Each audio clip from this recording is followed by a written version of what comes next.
I like Pump It Up.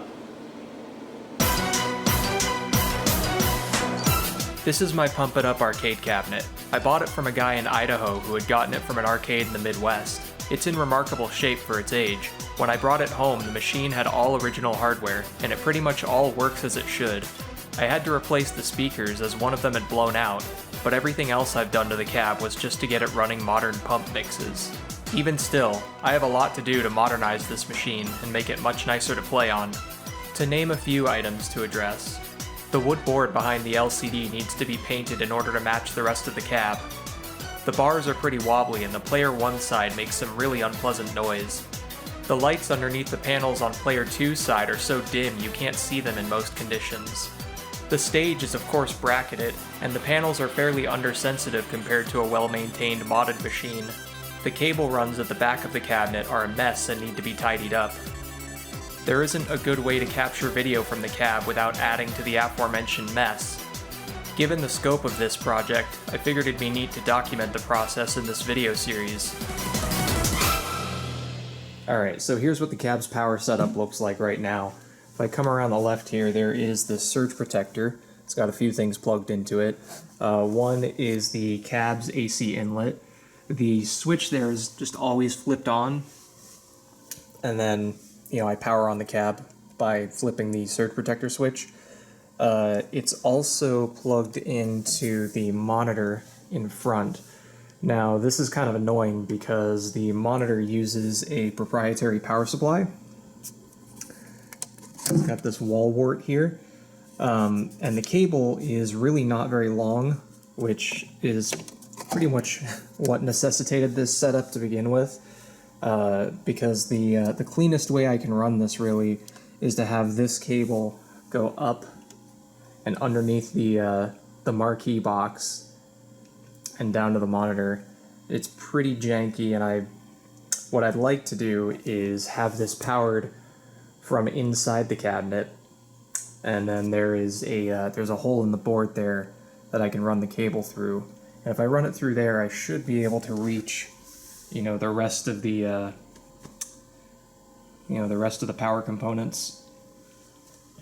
I've also got a couple cables going inside the cab. There was a vent here, but I took it off.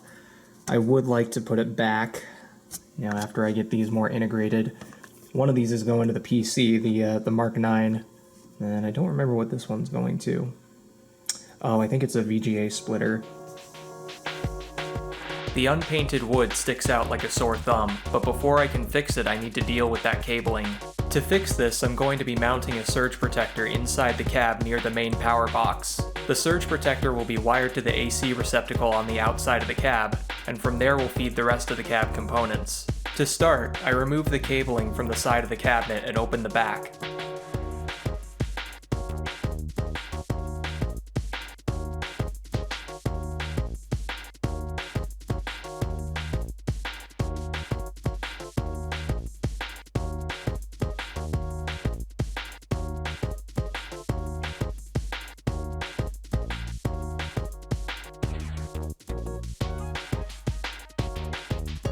I decided to rotate the machine 90 degrees to make it easier to work on, which meant I'd have to disconnect the stage from the front.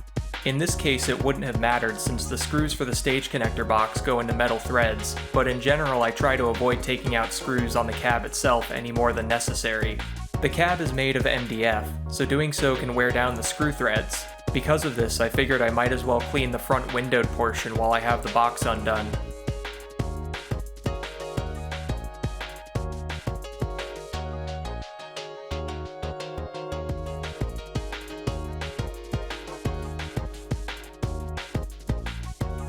After undoing 12 screws, the metal plate can be removed. From there, the plexiglass with the logo and subwoofer grille is friction fit into the cab. I used a shop vac to pick up all the loose dust and then started wiping down surfaces with general purpose cleaner and glass cleaner.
Alright, so here's what the inside of the cabinet looks like.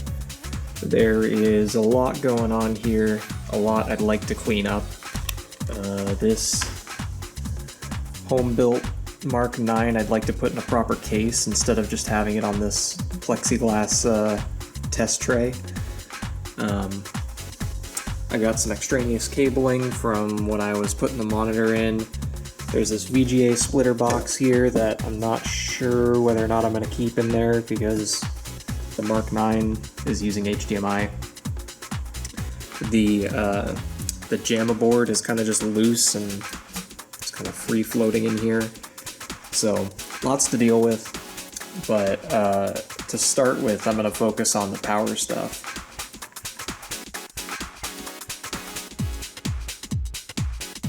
Nirvash had advised me about the potential usefulness of the SMPS units inside the power box and amp box, so I decided to check those out and clean the dust from the inside of both. Removing the cover on the power box requires unplugging everything and taking the box off the wall of the cab. I took some reference photos for reassembly, then took the power box out.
Inside the power box is a PC power supply along with the SMPS. The PC power supply was connected to the original Mark III, but it doesn't do anything when the Mark 9 is in the cab.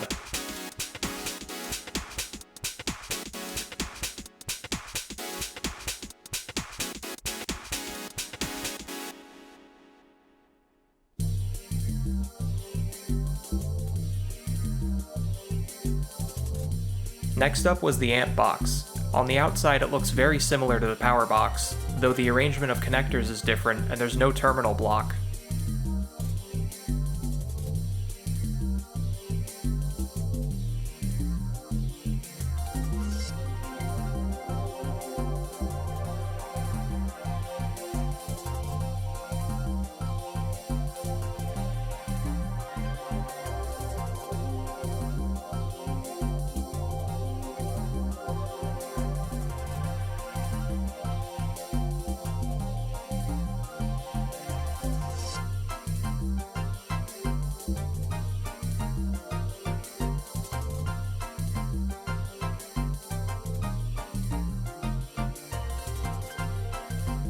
Again, we have an SMPS, but instead of a PC power supply, there are two proprietary boards and a big heatsink for the amplifier circuit. This SMPS can provide 12-volt DC from its output, which should come in handy when I eventually replace the fans in the cabinet.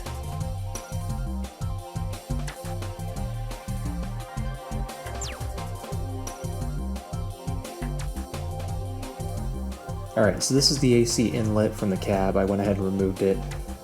You can see on the back here, spade terminals go onto these posts, and this was connected up to a noise filter that then went to the rest of the cabinet. But the plan here is to hook this to a power strip that will be mounted inside the cabinet, and then one of the plugs on the power strip will go to that noise filter, which then feeds the rest of the cab. And then that gives me room to plug more things in. I made some marks on the inside of the cabinet to drill into, then test fit the power strip.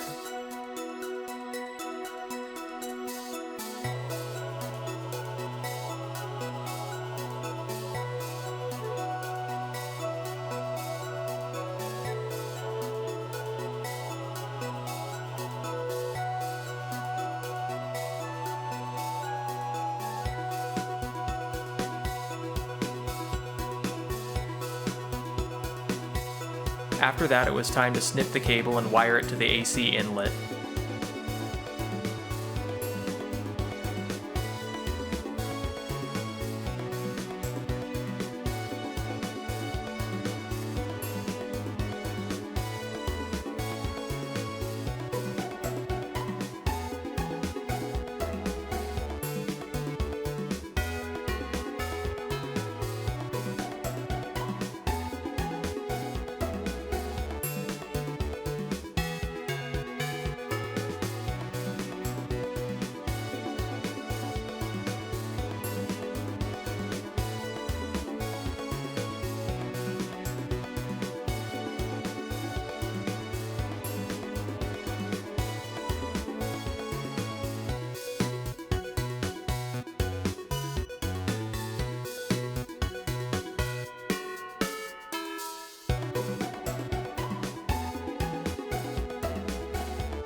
Once I confirmed the surge protector was working, I could mount it inside the cab and reattach the inlet.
I had originally planned on snipping an IEC power cable and using that to wire the noise filter, but the wires inside were really thin. Then it occurred to me that I could just reuse the other end of the cable from the surge protector.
Attaching the terminals to the noise filter is a bit annoying. You pretty much have to unscrew it from the floor of the cab since you can't tighten down the nuts on the poles otherwise.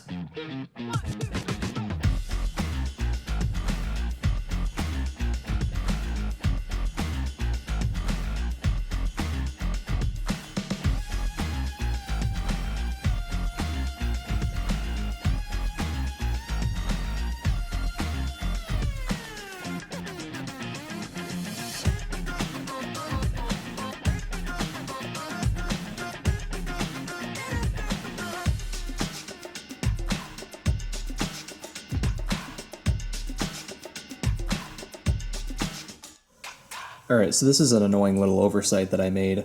The monitor has this big, bulky wall wart for the AC adapter, and where I mounted the surge protector, it doesn't actually fit. So I'm going to have to move that to the left a little bit. That's a little bit annoying, but no big deal. In order to avoid going too far in the other direction, I figured it'd be best to wait until the power box was back inside the cab before drilling another set of holes. Before closing up the amp box and power box, I gave them each another pass with a brush and the shop vac.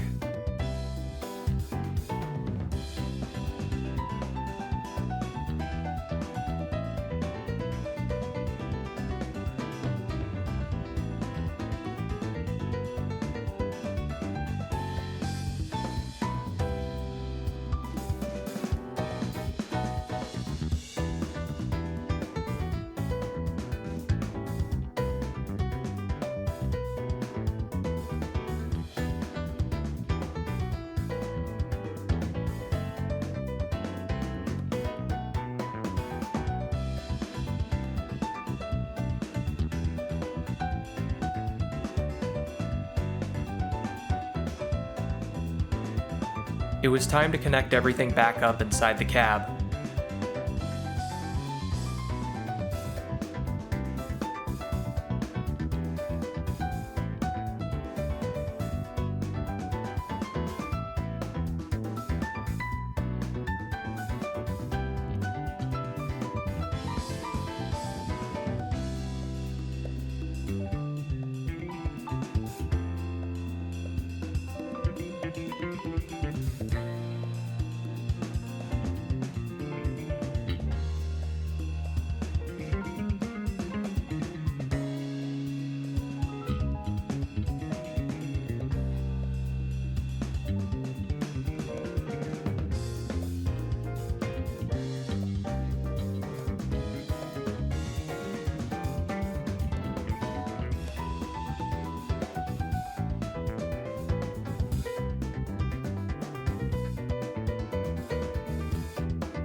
I decided to leave the CRT monitor disconnected since I won't be using it in the current setup, and it'd be a waste to keep powering it anyway.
With everything back in place, it was time to plug the cab in and flip the power switch.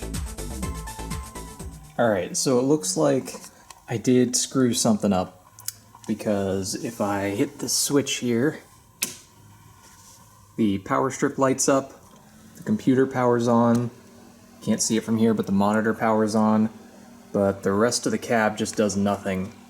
So I'm gonna have to troubleshoot why that is. Looking at the wiring diagram for my cab, I can start ruling things out. My surge protector is between the power switch and the noise filter. The lights on the strip come on and the outlet feeding the rest of the cab is energized. Likewise, the terminals on the noise filter show current as expected. When I probe the power box, I get nothing. The only component in between is a transformer that steps up the 120 volt AC to 220 volts. I don't have another on hand to test with, but it seems unlikely that it would die right now as I was performing this work. I actually spent a couple evenings trying to figure out what to do here, but while talking to my dad, I finally noticed the cause of the issue. Alright, so I think I've found my issue here. If I zoom into this noise filter here. So I wired, AC from the surge protector to the input end, and as far as I can tell, that's all good. But on the other end here, one of the wires has just come clean off the ring terminal that attaches it to the output end of the noise filter. So that's a break in the wiring, and obviously it's not going to work like that. So I'm going to have to go pick up a couple ring terminals. I think I'll re-terminate both of these, because I imagine this one probably is not in much better condition. And I will see if it powers on after that.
Alright, so those wires have been recrimped to ring terminals that are on the noise filter, and this should now work.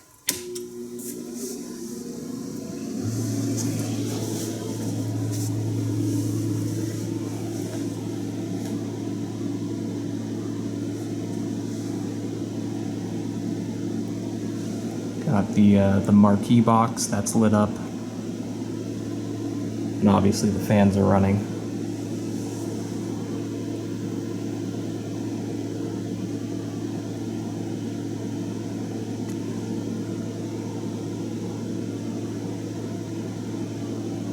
Got no sound though.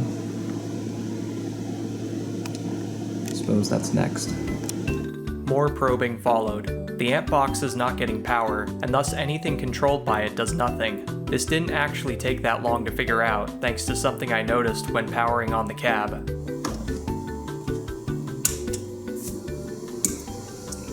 That sounds like a tube energizing.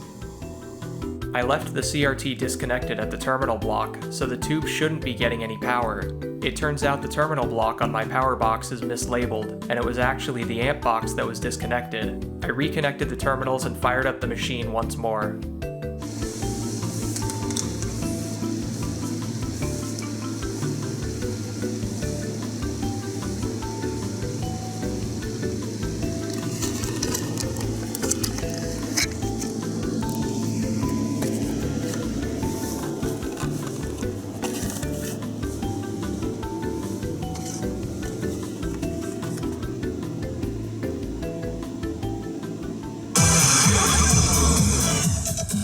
To avoid disconnecting something else, I unplugged the CRT at the chassis. With the cab now back in order, I can call this part of the project done, but there's still a lot more to do.